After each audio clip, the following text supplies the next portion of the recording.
बिहारी।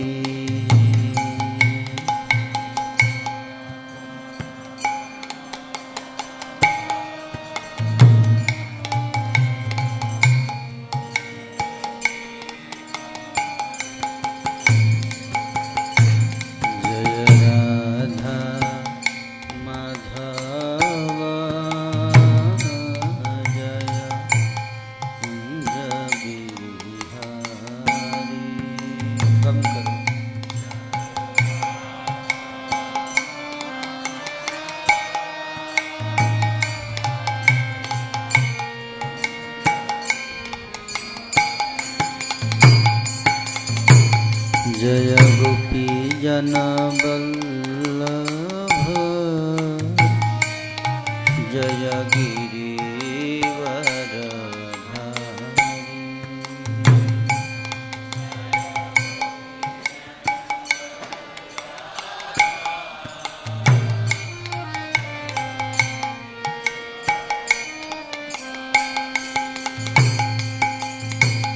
जय गोपी जन वल्लभ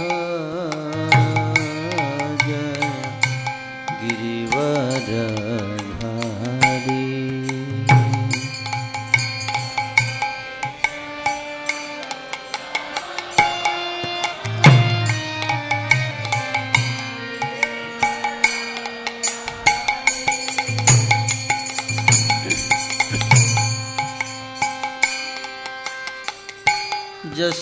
यशोदानंदन ब्रज जनरंजन।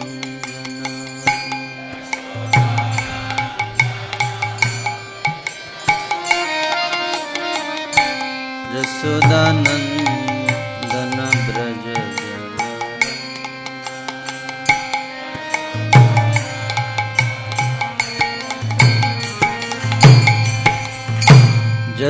यशोदानंदन ब्रज जनरंजन।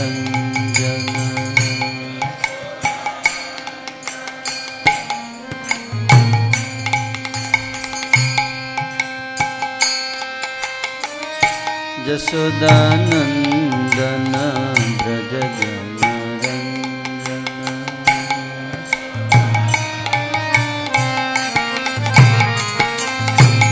जय यमुना तीरवनचारी जय कुंज बिहारी।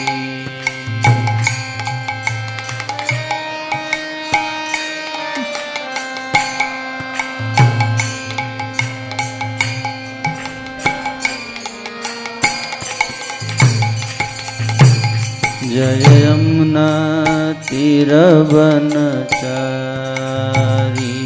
जय कुंज बिहारी।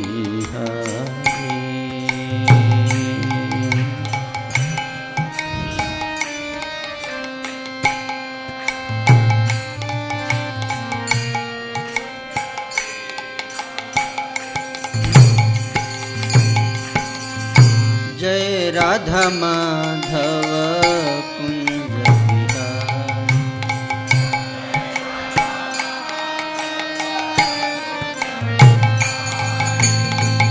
जय राधा माधव कुंज बिहारी।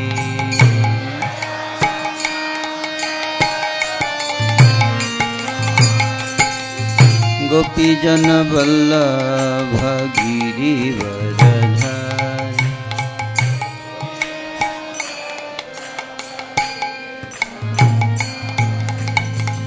गोपी जन वल्लभ गिरिवरधारी।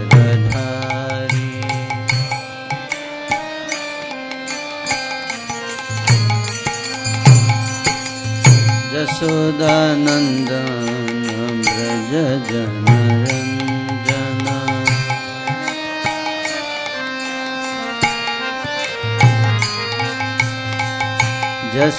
यशोदानंदन ब्रज जनरंजन।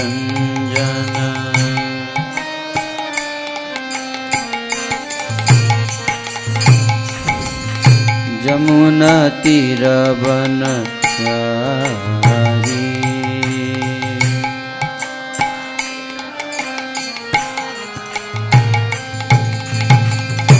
जमुना तीर बनस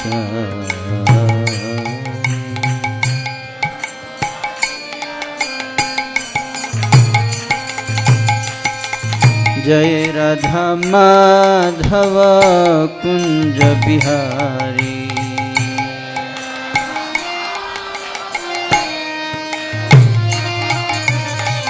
गोपीजन वल्लभ गिरिवरधारी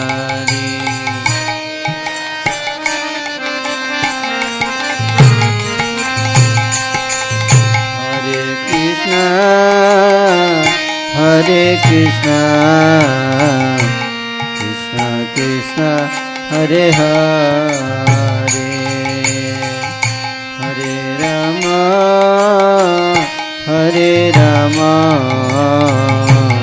राम राम हरे हरे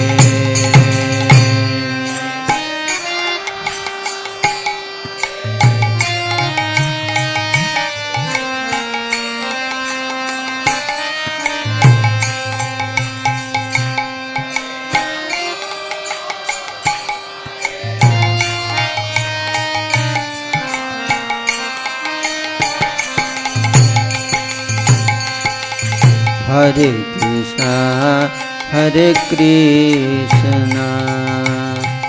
कृष्ण कृष्ण हरे हरे हरे राम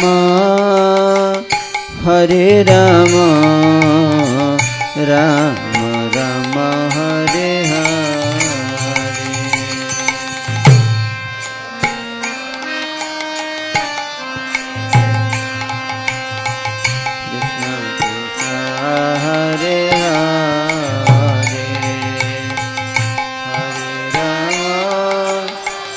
हरे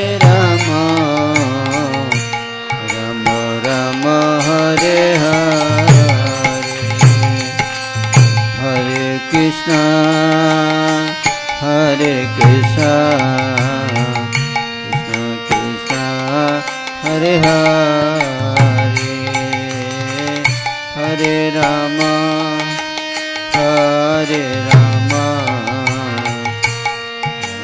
राम हरे हरे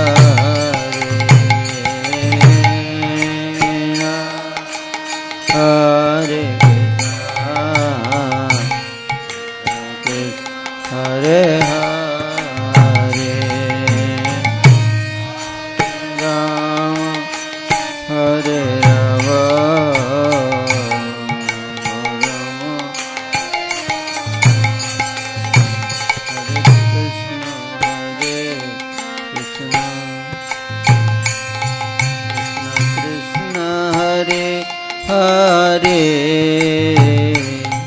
हरे राम हरे हरे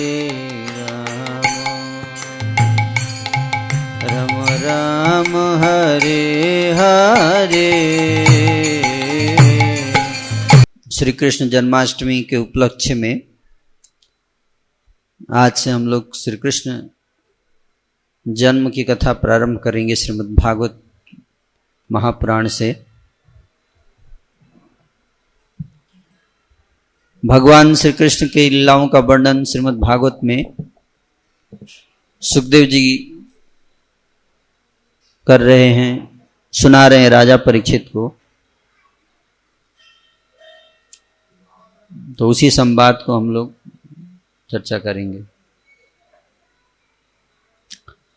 श्री राजो उवाच कथितो वंश विस्तारो भवता सोम सूर्ययो राज्ञाम च उभय वंश्यानाम चरितम परम अद्भुतम। राजा परीक्षित प्रश्न पूछ रहे हैं, कह रहे हैं कि हे प्रभु, आपने चंद्रदेव तथा सूर्यदेव दोनों के वंशों का, उनके राजाओं के महान तथा अद्भुत चरित्रों सहित विशद वर्णन किया है।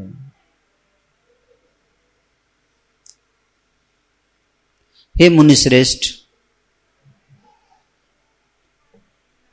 आप परम पवित्र तथा धर्मशील यदुवंशियों का भी वर्णन कर चुके हैं। अब हो सके तो कृपा करके उन भगवान श्री विष्णु या भगवान श्री कृष्ण के अद्भुत महिमामय कार्यकलापों का वर्णन करें, जो यदुवंश में अपने पूर्ण विस्तार श्री बलदेव के साथ प्रकट हुए।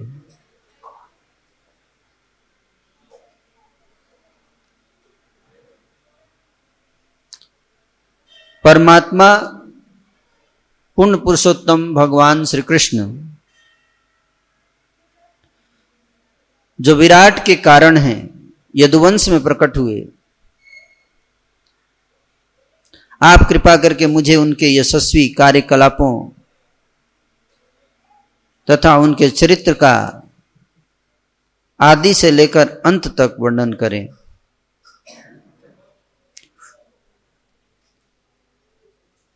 पूर्ण पुरुषोत्तम भगवान की महिमा का वर्णन परंपरा पद्धति से किया जाता है, अर्थात यह आध्यात्मिक गुरु से शिष्य तक पहुंचाया जाता है। ऐसे वर्णन के आनंद का आस्वाद उन लोगों के द्वारा किया जाता है जो इस भौतिक जगत के मिथ्या क्षणिक वर्णन में रुचि नहीं रखते। श्री भगवान का गुणगान जन्म मृत्यु के चक्कर में फंसे बद्ध जीवों के लिए एक उपयुक्त औषधि है। अतः कसाई या अपने आप को ही मारने वाले आत्मघाती के अतिरिक्त श्री भगवान के महिमा को सुनना कौन नहीं चाहेगा।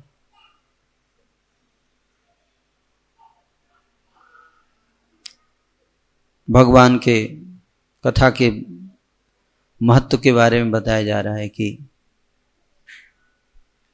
पूर्ण पुरुषोत्तम भगवान की महिमा का वर्णन कैसे करना चाहिए। उसके उत्तर में कहते कि परंपरा पद्धति का अर्थ है कि आध्यात्मिक गुरु से शिष्य, गुरु शिष्य परंपरा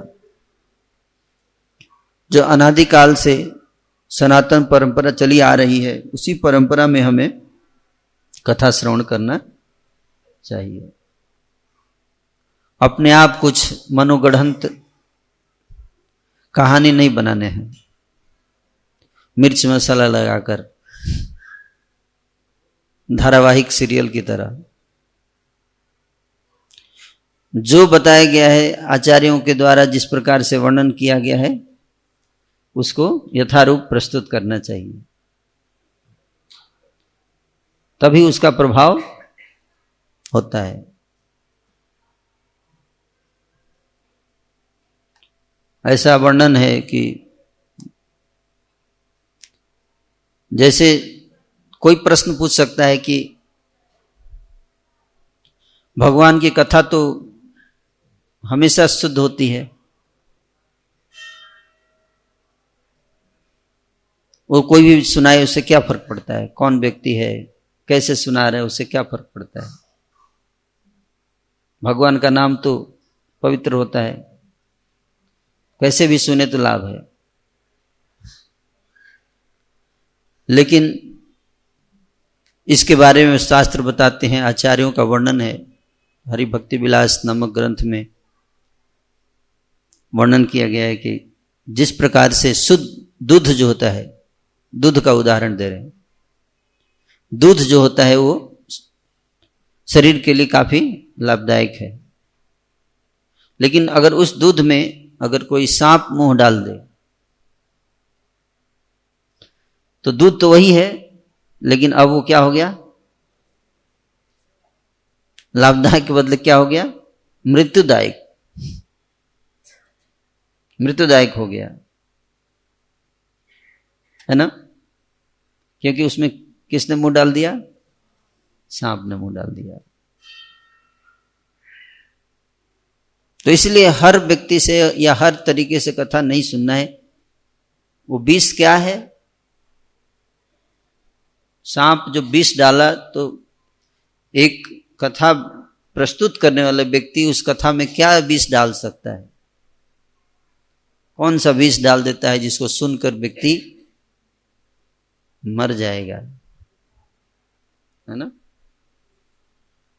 सांप का विष से भरा हुआ दूध अगर आप पिएंगे तो एक बार मरेंगे आप,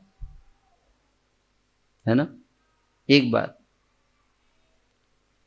लेकिन भगवत कथा में विष डाल दिया जाए, उसको सुनेंगे तो आपको बार बार मरना पड़ेगा, एक बार नहीं।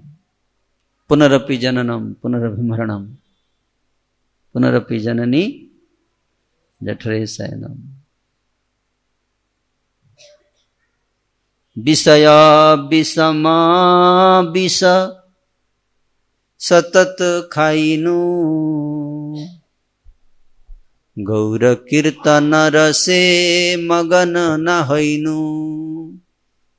कौन से विष की बात हो रही है? विषय वासना रूपी विष।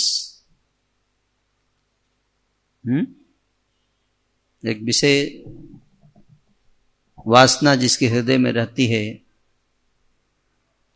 वो कथाओं को प्रस्तुत करेगा तो उसमें वो विषय वासना रूपी विष डाल देता है। कथा प्रस्तुत करने के माध्यम से भी मूल उद्देश्य है भगवान श्री कृष्ण के प्रति हमारा सेवा भाव प्रकट हो। कथा का ये उद्देश्य है। और जो अपनी इंद्र तृप्ति की जो इच्छा है, लालसा है, वो हमारा खत्म होना चाहिए। इफेक्ट है कथा का।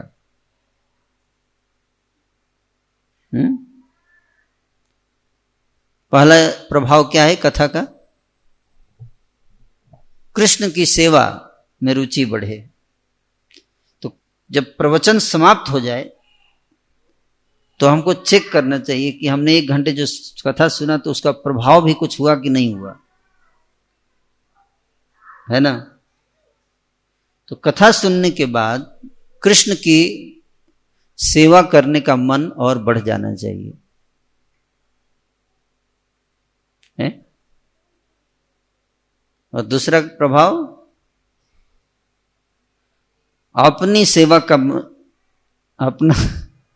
अपनी जो इंद्रिय तृप्ति की हमारी जो इच्छा है वो क्या हो जानी चाहिए? कम होनी चाहिए। तब तो हमने कथा सुना, सही तरीके से श्रवण किया, और नहीं तो कथा का उद्देश्य पूर्ण नहीं हुआ। क्योंकि कथा का उद्देश्य क्या है? निवृत्त तरसई। पहला शब्द यहां बता रहे हैं क्या? निवृत्त तरसई।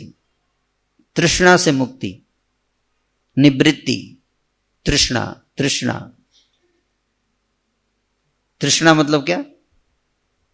हाय हाय हाय हाय, और चाहिए और चाहिए और चाहिए और चाहिए, है? पेट भरा नहीं, कोई पेट नहीं भरता कितना भी हो जाए, है ना? जो कहते हैं तृष्णा, मृग तृष्णा। आपने सुना होगा मृग तृष्णा शब्द, सुना आपने? हैं? मृग भागता है किसके पीछे? कस्तूरी। कस्तूरी के पीछे भागता है, पूरे जंगल में ढूंढता रहता है कि कस्तूरी की सुगंध कहां से आ रही है ना? लेकिन उसको कहीं मिलता नहीं है। क्योंकि कहां से आ रही है? उसी के पास से आ रही है। वो सुगंध बाहर नहीं है, उधर ही है। लेकिन वो बाहर ढूंढता रहता है संसार में। तातल सैकते बारी बिंदु सम सुतमित रमणी समाजे। तो इसलिए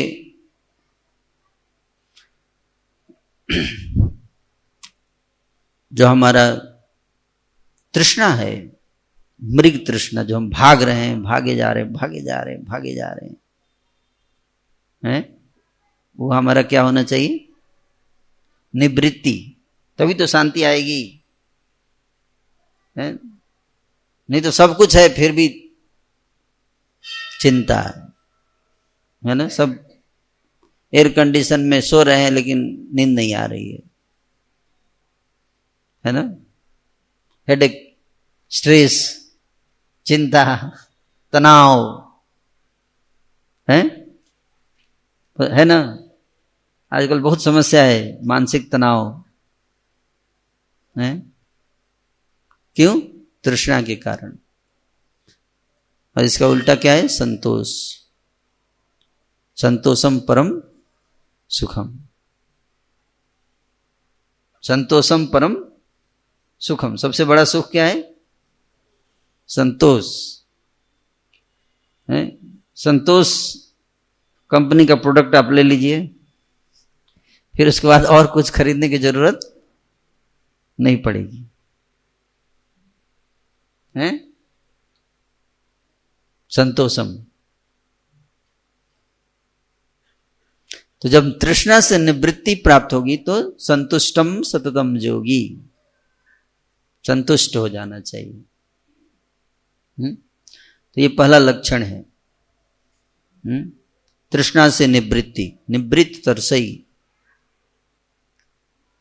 लेकिन ये कब होगा? ये तब होगा जब उपगीयमानात्। उपगीयमानात् मतलब, गीयमानात् मतलब भगवान की कथा का वर्णन करना, सुनना, इसको तो गीयमानात्। और उपगीयमानात् मतलब जैसे शास्त्रों में और जिस प्रकार से आचार्यों ने वर्णन किया उसी प्रकार से, मिलावट नहीं, क्योंकि कलयुग में मिलावट बहुत होता है। मिलावट का कल्चर है कलयुग में, है ना। एक व्यक्ति बहुत परेशान था अपने जीवन से। वो इतना परेशान था कि सोचा मैं अब जाके जान दे दूंगा, आत्महत्या कर लूंगा। और दुकान पे जाके जहर खरीद के खाया, वो मरा ही नहीं। बाद में पता चला कि जहर में भी मिलावट था।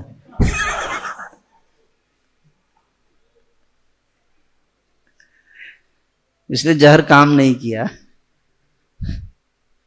ऐसी मिलावट ठीक है वैसे तो, है ना। तो हर चीज में मिलावट है ना। और इसलिए भगवान की भक्ति में भी मिलावट, कथा में भी मिलावट, है ना। मिश्रित भक्ति जिसको बोलते हैं, क्या? मिश्रित भक्ति। एक मिश्रित है, एक मिश्री। मिश्री मतलब मिश्री के समान मीठा। एक मिश्रित त जोड़ दीजिए तो क्या हो गया? मिलावट। तो वास्तव में भगवान की कथा का आस्वादन तभी हम कर पाएंगे जब उसमें कोई मिलावट ना हो। इसलिए यहां पे परीक्षित महाराज प्रश्न पूछ कह रहे हैं कि उपगीयमानात्। सुखदेव जी से मतलब डिमांड क्लियर कर दिया कि क्या डिमांड है मेरा, आप इधर उधर की बात मत बताना हमको। स्पीकर से बोला किसने? ऑडियंस ही बोल रहा है स्पीकर से कि इधर उधर की बात मत बताइएगा, जो परंपरा में आ रहा है उसी के अनुसार बताना है ना। क्या कीजिए? उपभाव। अगर ऐसा कहे तो भगवान की कथा जो है उसकी तुलना यहां पे की गई है औषधि से। किससे? औषधि। औषधि का अर्थ है दवाई। साधारण भाषा में दवाई से तुलना किया गया है। भव कौन से रोग की दवाई है? भव रोग। भवो भवौषधात्, भव औषधात्। औषधि है, ये एक दवाई है। और दवाई जो है वो किस रोग की है? भव रोग। भव रोग क्या है? भव रोग क्या है? ये कौन सा रोग है प्रभु? है अपोलो में भी इसका इलाज नहीं है। ये जो भव रोग है इसका इलाज अपोलो में भी नहीं है, एम्स में भी नहीं है, हैं? ये वो रोग है। तो बाकी जो रोग है वो तो वो आपको पकड़ लेगा तो आप एक बार ज्यादा ज्यादा मरोगे। लेकिन ये जो भव रोग है ये अगर किसी को पकड़ लेता है तो वो बार बार मरेगा। बहुत खतरनाक है ना। बार बार पुनरपि जननम पुनरपि मरणम, वो है भव रोग। भव रोग का अर्थ यह है कि साधारण भाषा में बिल्कुल सरल भाषा में समझने के लिए कि जो भी चीज हमें दिखती है हमको लगता है कि ये मेरे लिए बनी है। जब ये रोग किसी व्यक्ति को हो जाता है, कौन सा रोग? भव रोग, तो उसका सिम्टम बता रहा हूं, लक्षण है ना। जो भी चीज उसको दिखती है, बढ़िया कार दिखती है तो क्या सोचता है? मेरे पास होनी चाहिए। कोई भी चीज बहुत सुंदर दिखेगा, बहुत अद्भुत दिखेगा तो क्या सोचता है? इसका भोग मैं करूंगा, मेरे पास हो, काश, है ना। मेरी हो या ना हो अलग बात है, लेकिन मेरे पास होनी चाहिए। किसी और की भी हो चलेगा। बिग बोरोर स्टील,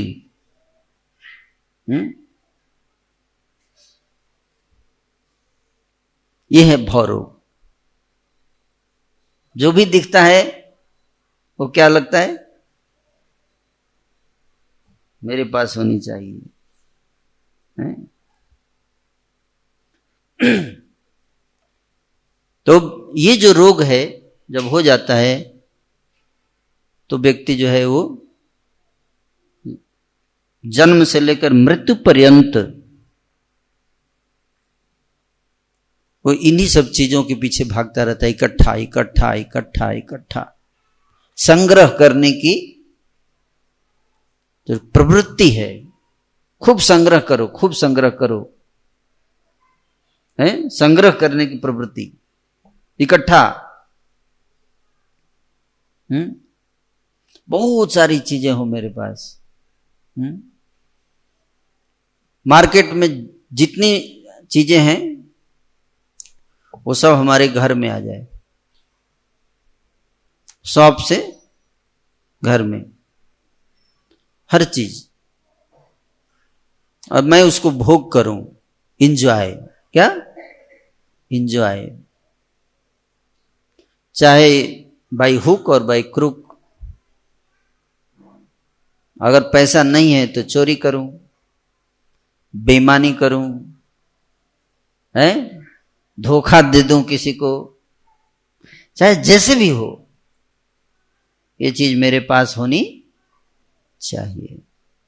ये कहते हैं भव रोग। और इस रोग के कारण मृत्यु हो जाती है, फिर भी उसकी इच्छा पूरी नहीं होती। लगता है नहीं, सब तो मिला लेकिन कुछ चीजें हैं जो अभी भी मैं नहीं हासिल कर पाया। इस बात का अफसोस रह गया इस जीवन में। हे प्रभु, दोबारा मौका दीजिएगा। ऐसा सोचते हुए क्या करता है? मर जाता है, हैं? इसलिए फिर से दोबारा मौका दिया जाता है, फिर से उसका जन्म होगा और फिर से वही सेम प्रोसेस से जाएगा, जन्म से मृत्यु तक, फिर वही, और फिर हासिल नहीं कर पाए, फिर सोचेगा कुछ फिर बच जाएगा, फिर बोलेगा प्रभु दोबारा मौका दीजिएगा। और इस प्रकार से वो जन्म और मृत्यु के चक्र में वो घूमता रहेगा, फंसा रहता है, फंसा रहता है, फंसा रहता है। हालांकि इस दौरान उसको बहुत कष्ट होता है, है ना। आसान नहीं है, कुछ भी हासिल करना आसान है, बहुत कठिन है। एक नौकरी हासिल करने में नाक में दम हो जाता है। आज ही मैं पढ़ रहा था, पढ़ते समय आंखों में आंसू आ गए, है ना। राजस्थान में कोटा में मंदिर की दीवारों पर वहां के स्टूडेंट्स ने आके कमेंट लिख दिया, हे प्रभु असंभव है, नहीं हो रहा है, कृपा कीजिए हो जाए। आत्महत्या। मंदिर की दीवार पर आकर स्टूडेंट लिख रहे हैं भगवान से, हे प्रभु सिलेक्शन करा दीजिए, नहीं हो रहा है, जीने का मन नहीं करता है। इतना बहुत प्रयास कर लिया, हो नहीं रहा है। सीट है 1000 और कैंडिडेट है 10 लाख। भाई प्रभु क्या करेंगे, क्योंकि नीचे वाले 1000 ही सेलेक्ट कर रहे हैं, है ना। अब प्रभु क्या करें, 9,99,000 को चाह के भी प्रभु कुछ नहीं कर सकते, कि सिलेक्शन करने वाले सेट कर दिए कि 1,000 होगा बस, है ना। तो आप देखिए कष्ट, मैं बता रहा था कि इस दौरान कितना कष्ट होता है। एक नौकरी, अभी नौकरी भी नहीं, कॉलेज में एडमिशन के लिए इतना कष्ट है? हमारे ब्रह्मचारी सब नाचते रहते हैं आनंद में। आप लोगों को जाना चाहिए, कोटा देखना चाहिए सबको, है ना। आसान नहीं है। आप स्टूडेंट से पूछिए कितना कठिन है। यहाँ पे कई सारे यंग बच्चे हैं, आप उनसे पूछिए, बहुत चिंतित रहते हैं कि क्या होगा पता नहीं, नौकरी नहीं मिली तो क्या होगा। एक नौकरी प्राप्त करने के लिए इतना स्ट्रेस, इतना कष्ट है। और सोचिए नौकरी भी नहीं, अभी तो कॉलेज में एडमिशन के बाद, पढ़ाई के बाद फिर से टेंशन आएगा। सर्टिफिकेट तो मिल गया, और वो वॉक इन इंटरव्यू करेगा। जैसे कुत्ता होता है, वो एक दरवाजे पे जाता है, सर रोटी मिला करके, तो बाहर आएगा, एक लात मारेगा, भागो यहां से, गेट आउट, कोई रोटी नहीं है तुम्हारे। तो दूसरे दरवाजे पे जाएगा, सर आपके यहाँ कोई नौकरी है कि, हट भागो यहाँ से। वॉक इन इंटरव्यू इसको बोलते हैं। डॉग की तरह, कुत्ते की तरह भगा देते हैं, जाओ। ये कल्चर है। इसको कितना कष्ट है ना। बेरोजगारी तो समस्या आप जानते हैं कि 25 साल पढ़ाई करने के बाद 25 लाख रुपए माता पिता इतना मेहनत से लगाते हैं, 25 साल समय देता है बच्चा, उसके बाद भी इतनी पढ़ाई के बाद कहते हैं कि आप किसी काम के आदमी नहीं हैं। मतलब 25 साल उसको पढ़ाने के बाद हम ये डिक्लेयर करते हैं कि इसके बावजूद तुम किसी काम के आदमी नहीं रहे, जाओ यहां से, हम आपकी जिम्मेदारी नहीं ले सकते। What is the use of such education. इससे बढ़िया है कथा सुनो, दाल रोटी खाओ, हरि के गुण गाओ, है ना। कम से कम आत्महत्या तो नहीं करेगा। मैं तो सोच रहा था वहां पे एक स्टॉल लगा देता हूं टेंपल के बाहर, जो भी आए उसको डायरेक्ट रजिस्ट्रेशन करके ब्रह्मचारी आश्रम में। क्यों मरने जा रहा है, इधर आ जा, नाचो गाओ, भक्त संग करो संकीर्तन, है कि नहीं। माता पिता पीछे से आ जाएंगे, हमारे बेटे को आपने मंदिर में ज्वाइन करा दिया, ये क्या है, उसको मरना था, उसको हमने प्लानिंग कर रखा था कि उसको मर्डर कर, आत्महत्या कराना है, और आप उसको संत बना दिया। ये बहुत गलत बात है, ये आप लोग बहुत गलत काम कर रहे हैं, है ना। हमारा विजन था एक, उसके लिए हमने एक सपना देखा था कि हमारा बेटा जो है वो आत्महत्या करके, आपने उसको क्या करा दिया। अरे नहीं, वैसे भी मर रहा है, इधर आने दो। नहीं आएंगे, कथा में नहीं बैठेंगे। भगवान कहते आ जाओ मेरी शरण में, मैं तुम्हें सारे कष्टों से मुक्त कर दूंगा, है कि नहीं?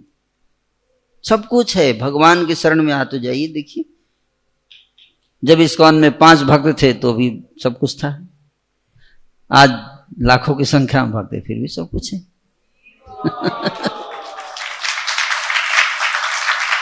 और अगर पूरी दुनिया भी आ जाए इस्कॉन में फिर भी सब कुछ होगा, क्योंकि विश्वंभर जो विश्व का भरण पोषण करने वाले भगवान प्रभु हैं। दुख इस बात का नहीं है कि किसी चीज की कमी, दुख इस बात का है कि कोई आता ही नहीं है शरण में भगवान के। तो इसलिए कष्ट गर्दबेर मत आमी कोरी परिश्रम, गधे की तरह मैं परिश्रम करता हूं, है? और गधा इतना परिश्रम करने के बाद उसको क्या मिलता है खाने को?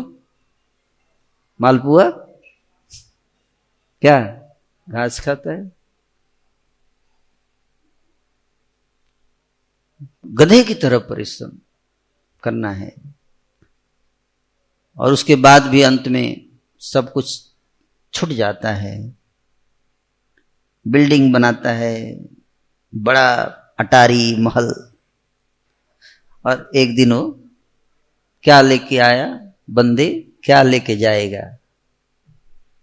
2 दिन की जिंदगी है, 2 दिन का मेला।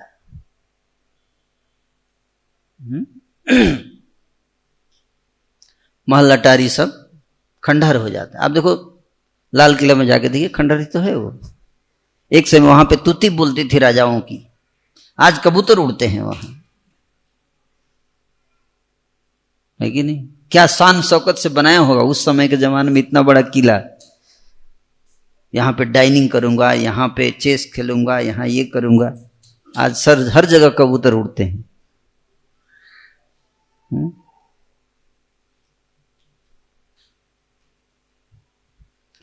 वो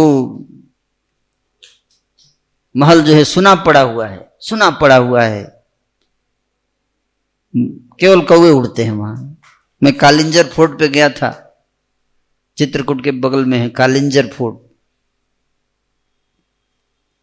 इतना सुंदर बनाया हुआ है, लेकिन कोई कुछ नहीं है वहां। इतना बढ़िया बना हुआ, लगता है कि क्या बनाया होगा जब राजा ने बनाया होगा किला, और खंडहर पड़ा हुआ है ऐसे ही। और कौवे उड़ रहे हैं बस, आज कुछ नहीं। तो काल सब कुछ छीन लेता है एक दिन, और फिर से दोबारा जन्म लेगा, फिर वही चक्र है। इसको कहते हैं भव रोग। लेकिन फिर भी उसकी प्रवृत्ति यही रहती है, नहीं प्रभु फिर से अवसर दीजिएगा। तो इस रोग को ठीक करने जरूरी है ना, जरूरी है कि नहीं? नहीं तो ऐसे ही फंसे रहेंगे इस चक्र में। तो रोग को ठीक करने की दवाई है। क्या दवाई है? कथा, कृष्ण कथा।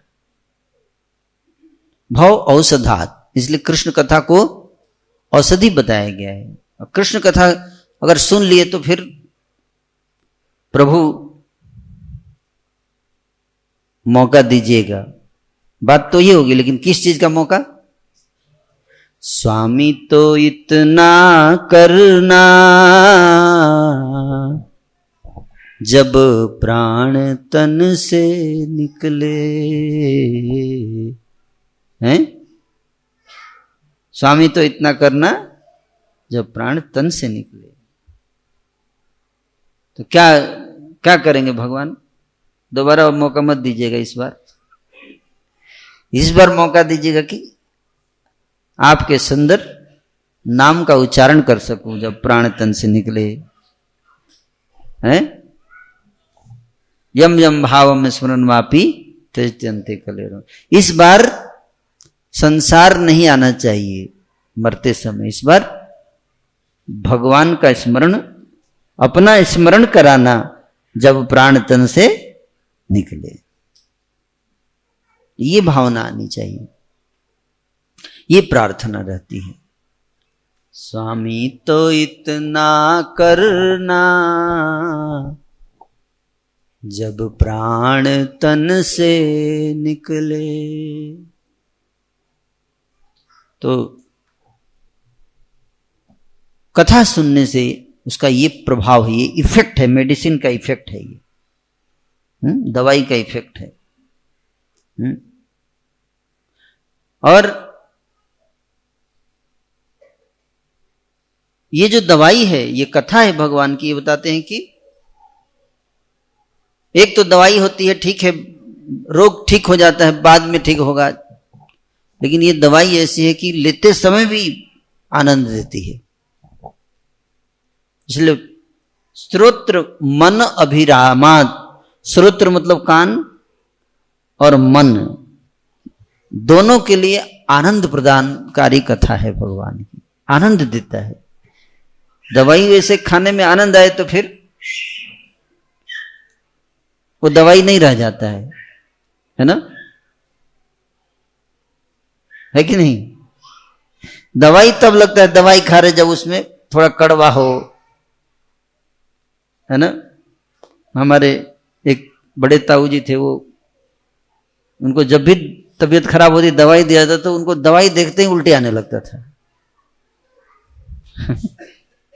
दवाई देखते ही उल्टी, अभी खिलाए नहीं है, जब सामने लेके आते दवाई का नाम सुनते, जैसे जैसे कहते कृष्ण का नाम सुनते ही अष्ट सात्विक विकार प्रकट हो जाता है महाप्रभु को, वैसे कोई जैसे दवाई का नाम जैसे ये दवाई ऐसे सुनते थे तो उनको विकार आने लगता था, उल्टी। और जब दवाई उनके सामने लेके आते थे तो आंख बंद कर लेते थे। इतना ज्यादा उनको, है ना, उद्दीपन था, है ना, दवाई से। तो वो उस पे दवाई पे राम लिख के ऐसे लिख देते थे कि तब डालते थे मुंह में ताकि उल्टी ना हो जाए। बहुत मुश्किल से दवाई खा पाते थे, क्योंकि दवाई खाना आसान काम नहीं था, कड़वा होता है ना। लेकिन अगर दवाई अच्छा हो, मीठा हो, तो फिर वो दवाई, इसलिए भगवान की कथा दवाई तो है, क्योंकि एक रोग का इलाज करती है, लेकिन साथ में भगवान की कथा क्या है? मीठी है, मन को अभिराम, अभिराम का अर्थ है, अभिराम का अर्थ क्या है? सुहावना, सुहावना, मन को आनंद प्रदान करने वाला है, कान के लिए भी और मन के लिए भी। इसलिए एक बार सुनना शुरू करेंगे तो मन करेगा कि सुनते रहें, सुनते रहें, सुनते रहें, सुनते रहें, है ना। तो इसलिए कह रहे हैं, राजा परीक्षित कह रहे हैं सुखदेव जी से कि क उत्तम श्लोक गुणानुवादान पुमान विरजित बिना पशु। तो ऐसी कथा जिसमें इतना फायदा है, 3 फायदा है। एक तो पहला निवृत्त तरसई, 3 फायदा बताया। हाय हाय नष्ट हो जाएगा, खत्म हो जाएगा आपका हाय हाय, जितना तनाव जिसको बोलते हैं मानसिक तनाव चला जाएगा, ये एक फायदा। दूसरा फायदा दवाई है, किस रोग का? भव रोग ठीक होगा, भव रोग। और तीसरा मन और कान के लिए आनंददायक है, मनोहारी। तो इतना 3 फायदा है जिस कथा में। कौन ऐसा व्यक्ति होगा जो ऐसी कथा को सुनने के लिए नहीं आएगा?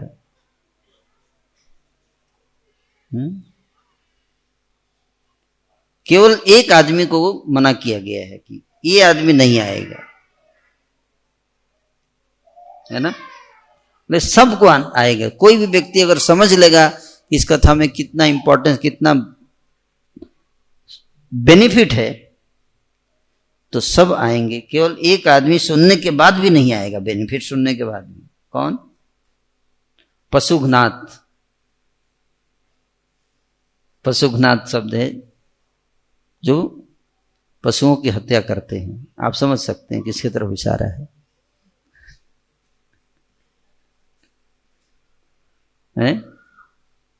जो मांस खाते हैं, वो लोग नहीं, क्योंकि उनका हृदय जो है क्या हो चुका है, पत्थर हो चुका है।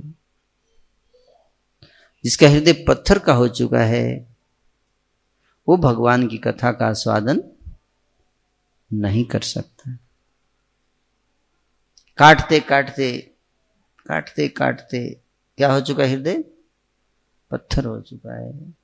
जिसको सामने वाले व्यक्ति के रक्त गिरने से, तड़पने से कोई पीड़ा नहीं होती हृदय में है, इसका मतलब वो पत्थर है, वो इंसान नहीं हो सकता। भगवान की कथा पत्थर के लिए नहीं है, इंसानों के लिए है। तो पत्थर दिल व्यक्ति बस वही एक कैटेगरी है जो भगवान की कथा में आकर्षण नहीं होगा उसका। बाकी सब लोग इस कथा को सुनना चाहेंगे और बार बार सुनना चाहेंगे। तो राजा परीक्षित ने ये कहा कि भगवान कृष्ण की कथाओं को प्रस्तुत करें, विस्तार से प्रस्तुत करें। भगवान श्री कृष्ण के चरण कमल, भगवान श्री कृष्ण के चरण कमल रूपी नाव का आश्रय लेकर मेरे पितामह अर्जुन तथा अन्यों ने उस कुरुक्षेत्र युद्धस्थल रूपी सागर को पार कर लिया, जिसमें भीष्मदेव जैसे सेनापति उन बड़ी बड़ी मछलियों के तुल्य थे जो उन्हें आसानी से निगल गई होती। तो कृष्ण के चरण कमलों की महिमा का वर्णन है।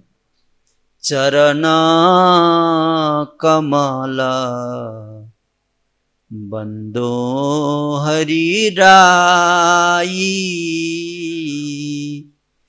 चरण कमल बंदो हरि राई, जाकी कृपा पंगु गिरि लंघे, जाकी कृपा पंगु गिरि लंघे, अंधों को दियो किछु दरसाई, बाहिर सुनी मुख पुनि बोले, रंक चले सिर छत्र धराई। चरण कमल बंद, भगवान श्री हरि के चरण कमलों की मैं वंदना करता हूं, सूरदास जी लिखते हैं। किसकी वंदना? भगवान की नहीं, भगवान की वंदना नहीं, किसकी वंदना? भगवान के चरण कमलों की वंदना। हमारे लिए उतना सफिशिएंट है, उससे ऊपर जाने की जरूरत ही नहीं पड़ेगी, उसी में सब कुछ है। समाश्रिता ये पद पल्लवम प्लवम महत पदम पुण्य सो मुरारे, भवम बुधे वत्स पदम परम पदम, पदम पदम यद विपदाम तेषाम। सारा भौतिक सृष्टि उनके चरण कमल। जब हम खड़े हो जाते हैं, जब भी हम लोग खड़े होते हैं तो नीचे तलवे थोड़ा ऐसे होता है ना, नीचे उसमें गड्ढा होता है, थोड़ा स्पेस होता है ना, थोड़ा हवा के लिए। शास्त्र बताते हैं कि जो पूरा जो मटेरियल यूनिवर्स है वो उसी स्पेस में है। भगवान जब खड़े होते हैं तो जो नीचे का स्पेस है पदम, उसी में पूरी भौतिक सृष्टि है, उसी गैप में। और जब कोई भगवान के चरण कमलों की शरण ले लेता है तो ये भौतिक संसार जो है, भौतिक जिसको भव सागर कहते हैं, समुद्र है जो अनंत है, विशाल है, इसको पार पाना बहुत कठिन है। इसलिए ब्रह्मा आदि देवता भी नाक रगड़ते रहते हैं भगवान के चरण कमलों में, हे प्रभु पार लगा दीजिए। दुखेर सागरे पड़ियाछि आमी, उठाइए जानी ना। दीन दयाल তুমি ভগবান, পার করো আমার সামনে তুফান। তুমি যদি প্রভু নাহি করো পার, পারের আশা রাখি না। दुखेर सागरे पड़ियाছি আমি, उठाइए जानी ना। दुख के सागर में गिर पड़ा हूं, हे प्रभु। निमज्जतो नंत भवार्णवो दरे, हे कृष्ण मैं इस विषम मृत्यु सागर में गिर पड़ा हूं। ये भव सागर को बहुत अनंत विशाल कहा गया है। अनादि कर्म फले पड़ी भवार्णव जले, हाबुदुबु खाई को तो काल, सातरी सातरी जाए, सिंधु अंत नहीं पाए, भव सिंधु अनंत विशाल।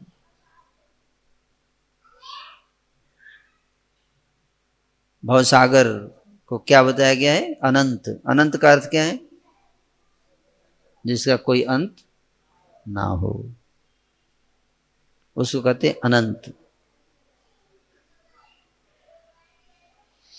और बहुत विशाल भी है, अनंत भी है और विशाल भी है ये भव सागर। और कितना भी तैरिए इससे पार पाना मुश्किल है। लेकिन करें, लेकिन किंतु बट है, किंतु क्या? किंतु समाश्रिता ये पद पल्लवम प्लवम, जो व्यक्ति ने आश्रय ले रखा है कृष्ण के चरण कमलों का, महत्पदम पुण्य यशो मुरारे, मुरारी मुरारी के चरण कमल का जिसने आश्रय ले लिया, उसके लिए ये विशाल भव सागर कैसा हो जाता है? वत्स पदम, वत्स पदम जैसा हो जाता है। वत्स पदम मतलब बछड़े का खूर, गाय का भी नहीं, गाय का तो थोड़ा बड़ा हो गया। बछड़े का खुर कितना होता है? इतना होता होगा।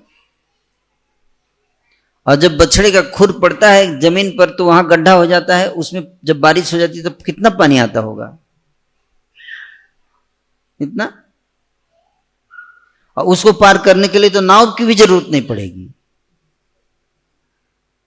इसलिए भगवान के चरण कमलों को हम नौका भी नहीं बोल सकते, क्योंकि चरण कमलों का आश्रय लेने मात्र से भवसागर गाय के खुर के समान हो जाता है, बछड़े के खुर के समान।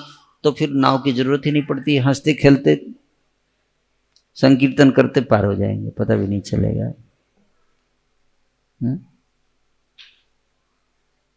इन चरण कमलों की महिमा कहते हैं कि चरण कमल बंदो, इसलिए भगवान हरि के चरण कमलों की वंदना करो।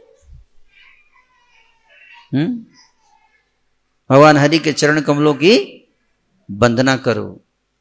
हम दुखी इसलिए हैं क्योंकि उनके चरण कमलों की ठीक से वंदना नहीं करते। आप बोले कि प्रभु जी हम वंदना किए थे,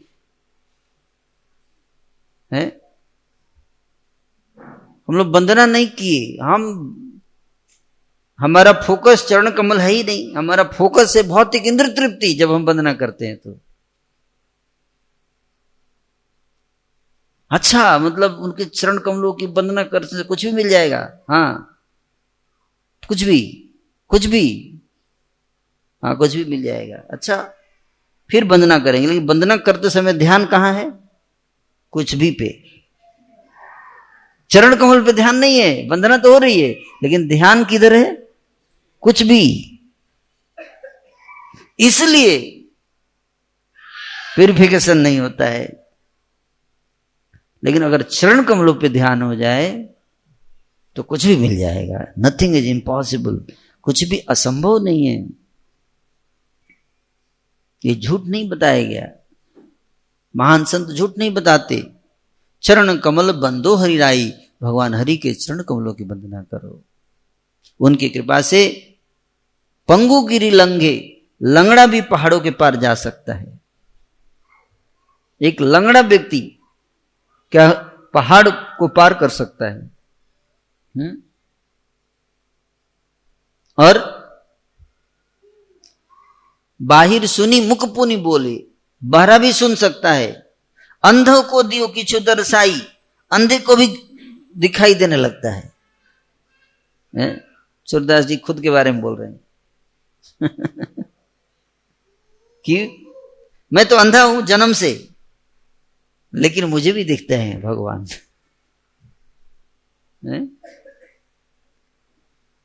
इसलिए सूरदास जी कहते हैं कि भगवान हरि के चरण कमलों की मैं शरण ग्रहण करता हूं। उसी बात को यहां बता रहे हैं कि मेरे पितामह, परीक्षित महाराज कहते हैं कि मेरे पितामह अर्जुन, परीक्षित के पिता के पिता, परीक्षित के पिता हैं कौन? अभिमन्यु, अभिमन्यु के पिता अर्जुन।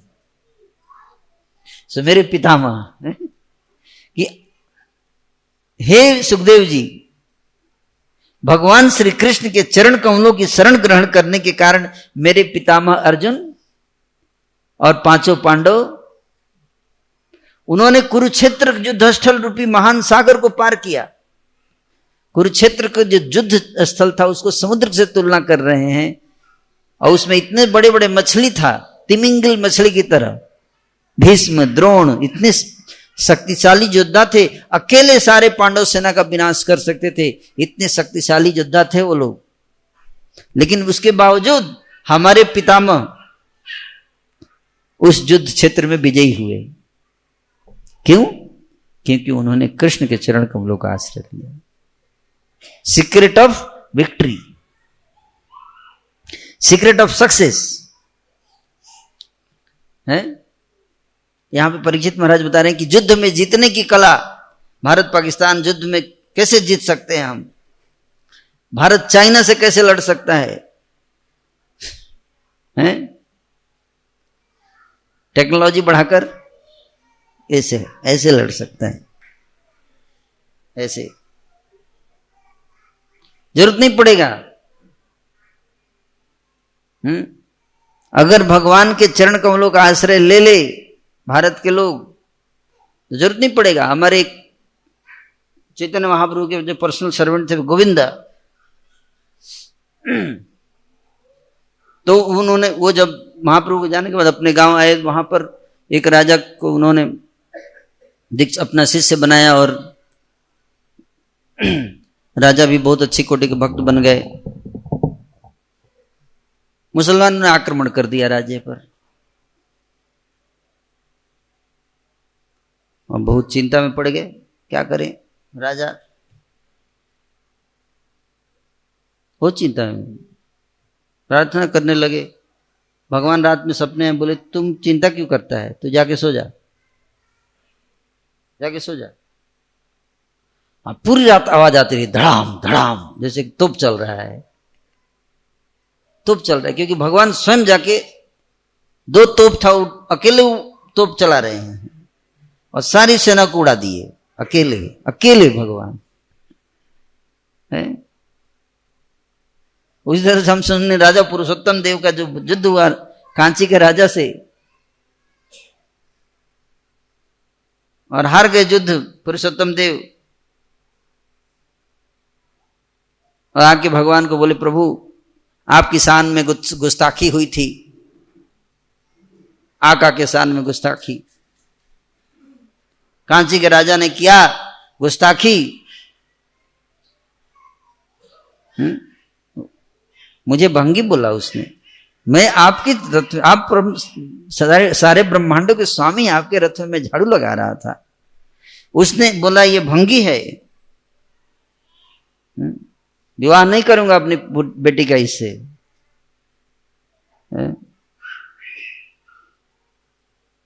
आपके शान में गुस्ताखी, तो इसलिए चढ़ाई कर दिया मैंने कांची पर,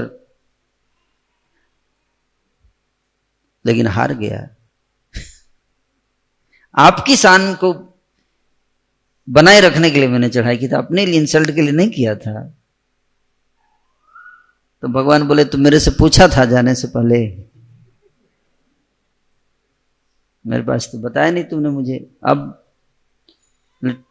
बोले तुम इस बार फिर जाओ, चढ़ाई करो, और इस बार तुम चिंता मत करो, मैं आऊंगा युद्ध लड़ने।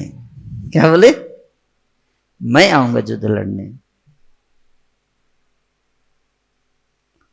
और युद्ध जब जाने लगी सेना, वैसे तो राजा थोड़े डरे हुए थे कि पता नहीं प्रभु आएंगे कि नहीं आएंगे, है? जैसे बाली और सुग्रीव में जब लड़ाई हुआ था तो भगवान सुग्रीव को बोले कि तुम जाओ, मैं पीछे से मारूंगा उसको। और सुग्रीव गया और बाली उसको पीटे जा रहा है, पीटे जा रहा है, पीटे जा रहा है, और वो पीछे मुड़ उड़ कर देख रहा है कि कुछ कर क्यों नहीं रहे हैं। और वो पीट के आ गया और बोला प्रभु आपने ये क्या, आपने मारा क्यों नहीं? बोले तुम दोनों देखने में एक जैसे लगते हो, मुझे समझ में नहीं आ रहा है कि कैसे तीर चलाओ, गलती से अगर तुमको लग जाए तो कितना बड़ा अनर्थ हो जाएगा, है ना। हालांकि भगवान तो सब जानते हो, तो परमेश्वर है, लेकिन वो लीला क्या कर रहे हैं? मनुष्य की लीला कर रहे हैं, भगवान लीला नहीं कर रहे हैं। श्री रामचंद्र जी ने कभी भगवान के रूप में कार्य नहीं किया, वो हमेशा मनुष्य के रूप में कार्य किया। तो बोले दोबारा जाओ। बोले दोबारा पिटवाएंगे क्या? अब नहीं जाऊंगा, फिर बहुत मारा है उसने, पता नहीं इस बार छोड़ेगा भी कि नहीं छोड़ेगा, लेकिन भगवान ने उसको भेजे। लेकिन राजा पुरुषोत्तम देव जब जा रहे थे तो युद्ध में 2 सैनिक जा रहे थे आगे, और एक बुढ़िया थी जो बेच रही थी छाछ। उन्होंने कहा कि बहुत प्यास लगी है, छाछ पिलाओ, और छाछ पिलाया बुढ़िया ने, और पैसा मांगने लगी। उन्होंने कहा पैसा तो हमारे पास है नहीं, हम तो राजा के सैनिक हैं, सैलरी भी नहीं मिला है, अभी युद्ध के बाद मिलेगा। तो अरे सब पी गए हमारा छाछ और पैसा भी नहीं दोगे? वैसे तो नहीं भी दोगे तो चलेगा, मन तो नहीं कर रहा है मांगने का, लेकिन गरीबी का क्या किया जाए। तो भगवान ने कहा कि देखो हम लोग राजा के सैनिक हैं, तो तुम राजा पीछे से आ रहा है उसको बोलना, वो पैसा देगा। ऐसे तो वो बुढ़िया बोलती है कि हम वो कैसे मानेंगे, कैसे मानेंगे कि मेरी बात पे क्या भरोसा, क्या प्रूफ है तुम्हारे पास कि तुमने पिलाया है दूध छाछ? तो मैं क्या बोलूंगी? तो उन्होंने अपनी अंगूठी निकालकर उसको दे दिया, गिरवी ये ले लेना, लेकिन दे देना राजा को, पैसा मिल जाए तो रिटर्न कर देना।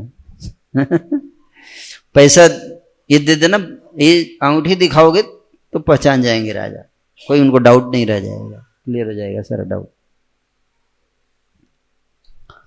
और चले गए आगे, दोनों बुढ़िया बैठी हुई है, राजा आए पीछे से दौड़ते हुए, महाराज महाराज क्या हुआ? आपके 2 सैनिक हमारा सारा छाछ पी गए, पैसा दीजिए। बोले सैनिक तो पीछे हैं, आगे कहां से सैनिक चलेगा? बोले नहीं अभी आगे गए हैं आपसे, दो सैनिक थे। अच्छा मेरे सैनिक मेरे से आगे? ऐसा कैसे हो गया? बोले आपको विश्वास नहीं हो रहा है, उन्होंने अंगूठी दिया है हमको पता था कि आप ऐसे ही बोलेंगे, इसलिए हमने मांग कर रखा है अंगूठी। ये देखिए ये अंगूठी दिया। बोला आप दिखाया ना तब पहचानेंगे। अंगूठी देखे तो आश्चर्यचकित हो गए, ये तो वो अंगूठी है जो जगन्नाथ जी को उन्होंने गिफ्ट दिया था, है? उपहार। अरे जगन्नाथ जी का अंगूठी तुम्हारे पास कैसे आ गया? बोले वो हमको नहीं पता है, उन्हीं लोगों ने दिया है, आपके सैनिक ने, लेकिन हमको तो पैसा चाहिए अपना। राजा समझ गए कि जगन्नाथ जी बोले थे तुम चिंता मत करना। तो जगन्नाथ और बलदेव दोनों युद्ध में है और युद्ध में विजयी होकर वापस लौटे, है ना। हाय हाय कर किए जा रहे हैं, इससे इंडिया को खतरा है, उससे इंडिया को खतरा है, इससे ये खतरा है, उससे वो खतरा है। अरे सारा खतरा इसलिए है क्योंकि हम लोग भगवान के चरण कमलों की शरण नहीं ले रहे हैं, है ना। इसलिए भगवान की शरण अगर ले लें, भगवान के भक्त बन जाएं, तो भगवान आपको विजय दिला देंगे। जिस प्रकार से कुरुक्षेत्र के युद्ध स्थल में पांडवों को भगवान ने बिना हथियार उठाए विजय दिलाई। उनको हथियार उठाने की जरूरत नहीं है। हथियार उठाने की बात चल रही है भारत में आजकल बहुत, कोई हथियार उठाने की जरूरत नहीं है। उनके चरण कमलों की शरण लेने की जरूरत है बस। एक भी अस्त्र शस्त्र उठाए बिना पांडव सेना को युद्ध में विजय श्री दिलाया भगवान ने। युद्ध समाप्त हो गया तो रिव्यू चल रहा था कि कैसा हुआ, कैसा परफॉर्मेंस रहा, किसका क्या परफॉर्मेंस हुआ। तो जो भीम बोला मेन काम तो मैंने ही किया है, धृतराष्ट्र के 100 पुत्रों को तो मैंने ही मारा है। अर्जुन आपने मारा है लेकिन हमने भी बहुत कम थोड़े ना किया है। सब बोल रहे थे हमने किया है, और सब में आपस में डिफरेंस हो गया, झगड़ा हो गया कि आखिर किसने जिताया महाभारत का युद्ध। तो भगवान कृष्ण ने कहा, तो बहुत मुश्किल है कहना, एक आदमी बता सकता है जिसने पूरा महाभारत देखा है। कौन महाभारत देखा है? बोले बर्बरिक। वैसे भी उसको पेड़ पे लटकाया हमने, उसको मुक्त करना है। अच्छा हाँ, वो बताएगा कि सबसे ज्यादा किसने कमाल दिखाया। सब बर्बरिक के पास गए, सबने पूछा आप तुम बताओ बेटा, अब तुम बताओ क्या दिखा तुमने युद्ध में, सबसे ज्यादा कमाल किसने दिखाया। बोला किसने दिखाया मतलब क्या, और कोई था क्या? और कोई था मतलब? अरे जितने अस्त्र चल रहे थे और जो चला रहे थे, सब में एक ही व्यक्ति दिख रहा था, वो है कृष्ण।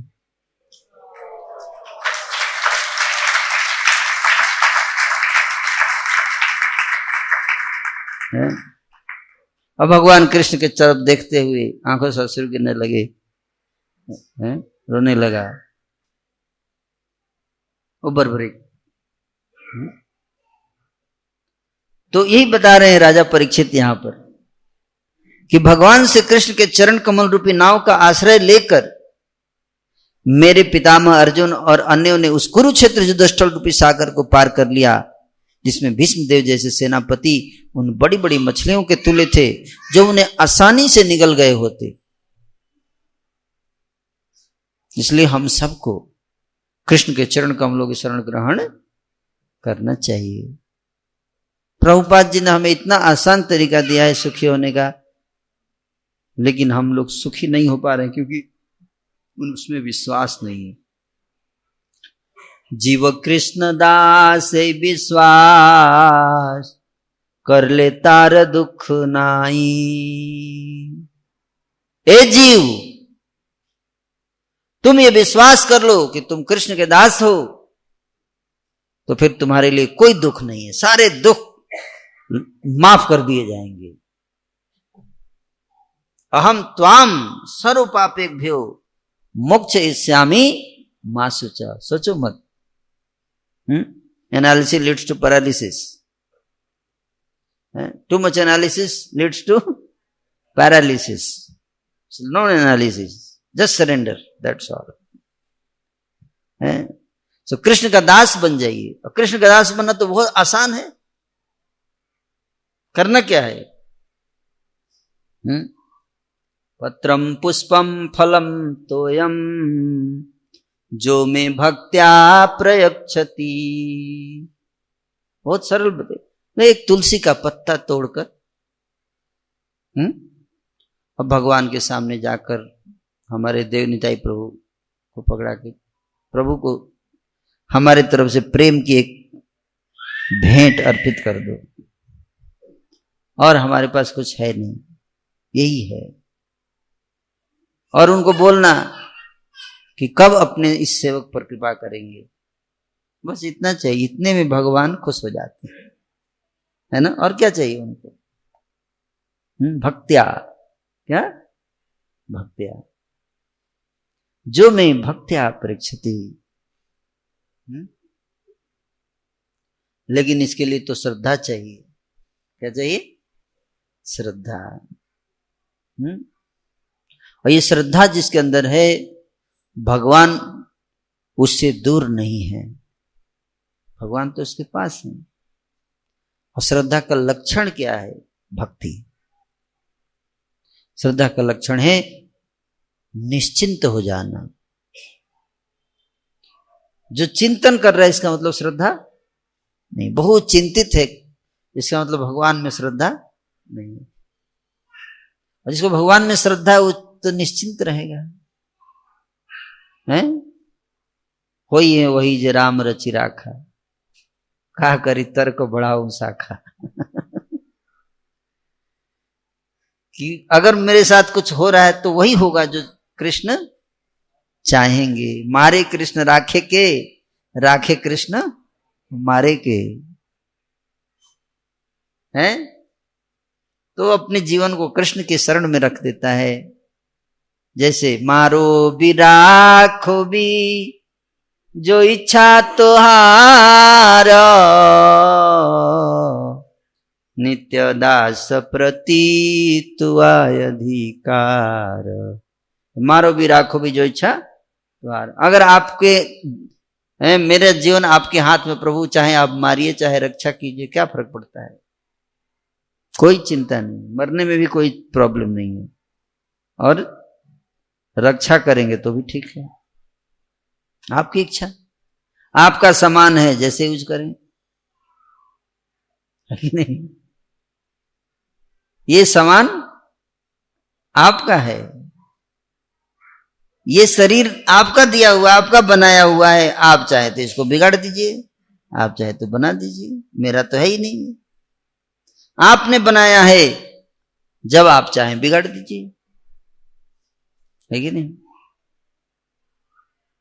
तो क्या है? मारो भी राखो भी जो इच्छा तुहार, नित्य दास प्रति तुआ अधिकार। आपका पूरा अधिकार है, अधिकार दे देने का, कॉपीराइट रिजर्व्ड, है ना।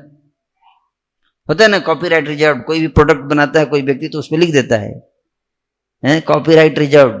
तो भगवान ने भी ये प्रोडक्ट बना रखा है, हमारा शरीर किसने बनाया है? भगवान ने बनाया है। उसमें बस कॉपीराइट रिजर्व लिखा नहीं है, लेकिन समझ लेना चाहिए, है ना। तो जो समझ जाते हैं वो निश्चिंत हो जाते हैं, क्या हो जाते हैं? निश्चिंत। फिर क्या चिंता है? हमारे साथ श्री रघुनाथ, तो किस बात की चिंता है?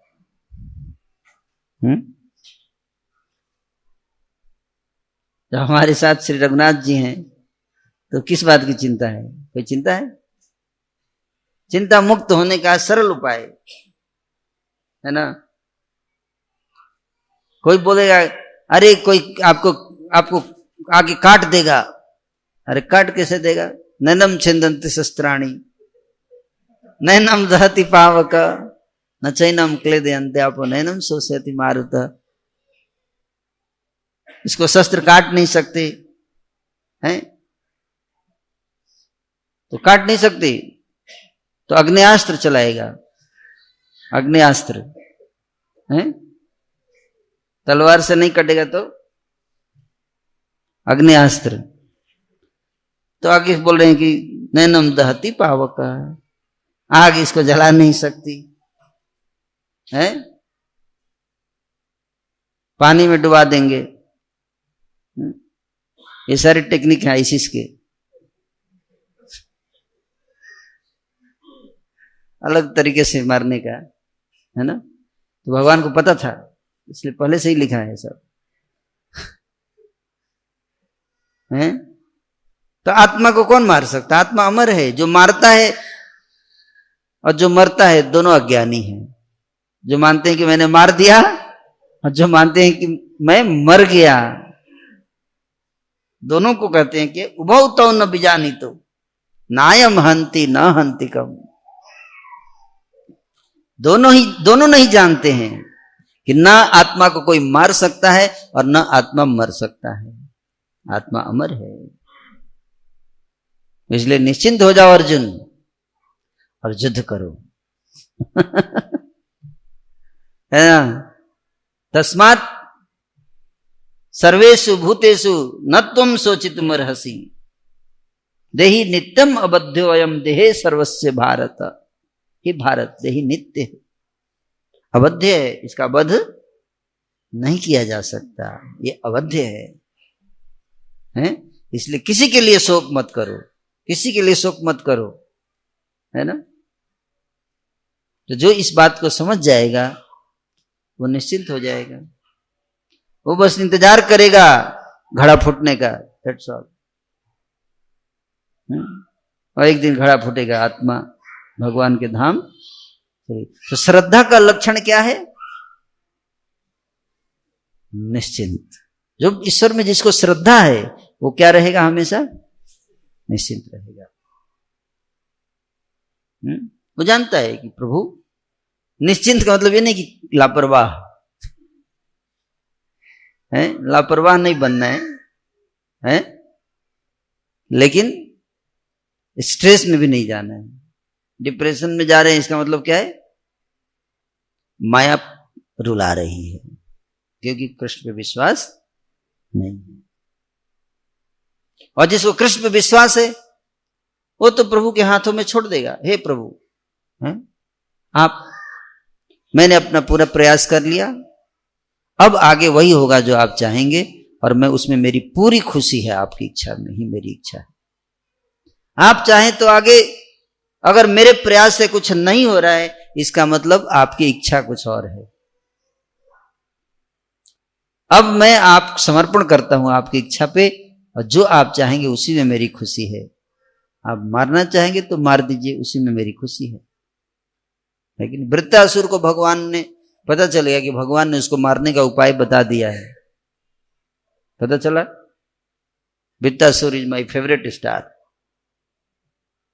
सुपरस्टार बताया भगवान ने, उसको मारने का तरीका बता दिया। पता चल गया वृत्रासुर को कोई दुख नहीं हुआ। हुआ दुख? नहीं हुआ। बल्कि उसने इंद्र को कहा, इंद्र डर गए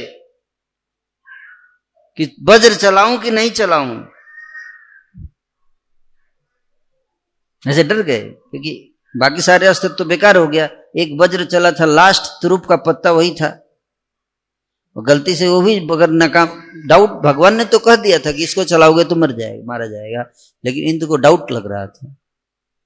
पता नहीं यार, बहुत खतरनाक आदमी है ये तो, एक तो बचा हुआ, ये भी अगर बेकार हो गया तो चला नहीं रहे थे उस वज्र को। तो वृत्रासुर ने कहा, अरे इंद्र, तुमको डाउट है भगवान के कहने पर? भगवान ने कहा है कि इसको चलाओगे तो मैं मर जाऊंगा, तो पक्का मरूंगा, चलाओ। भगवान के बात पे संदेह मत करो। आपने देखा ऐसे व्यक्ति को? ये है हिंदू, सनातनी है, सनातनी, जिसको इस कृष्ण पे पूर्ण भरोसा है? ईश्वर क्या चाहते हैं वो जानता है। ईश्वर क्या चाहते हैं, क्यों करते हैं, जो भी करते हैं क्यों करते हैं, करने से पहले बता देते हैं। वृत्रासुर को बता दिया था भगवान ने वो क्यों कर रहे हैं ऐसा, इसलिए उसको कोई डाउट नहीं था। उसी तरह से चाहे होनी हो चाहे अनहोनी हो, जो भी हो, जो कृष्ण को समर्पण है, कृष्ण में जिसकी श्रद्धा है, कृष्ण उसको सब कुछ प्लान बता देते हैं। मेरा ये प्लान है, शोक मत करो बेटा, चिंता मत करो, तुम्हारी इच्छा यही थी ना कि तुम मेरे धाम आ जाओ वापस। हाँ प्रभु यही था, बस उसी की तैयारी चल रही है। इंद्र की इच्छा है स्वर्ग का राजा बनने का, वो बन जाएगा। तुम्हारी इच्छा है धाम आने की, तुम आ जाओगे, दोनों खुश है ना। सब खुश खुश हो जाएंगे। तुमको इंद्र का राजा बनना है क्या? नहीं नहीं प्रभु बहुत बन लिया, अब नहीं नहीं तो बना देंगे तुमको भी, एक स्वर्ग भी बना देते हैं तुम्हारे लिए अलग से है। अरे अनगिनत ब्रह्मांड बनाए हैं, हर ब्रह्मांड में एक स्वर्ग, तुम्हारे लिए भी एक बना देंगे ब्रह्मांड, क्या टेंशन ले रहे हो? नहीं प्रभु अब नहीं, बहुत देख लिया, अब नहीं चाहिए है, ये सब हेडेक है प्रभु, ये सब आप ही संभालो, हमको बस अब भजन करना है, आपके चरणों की सेवा करनी, और कुछ नहीं चाहिए हमको है। तो भगवान बोले ठीक है चलो, है ना। तो इंद्र को जो चाहिए वो मिल गया, वृत्तासुर को जो चाहिए मिल गया। अब आपको क्या चाहिए आप डिसाइड कर लीजिए। Thank you so much. Hare Krishna. तो कल की कथा यहीं से आगे बढ़ेगी।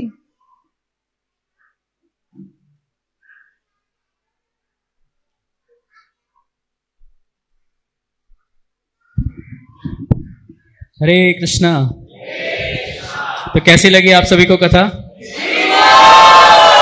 थोड़ा और जोर से।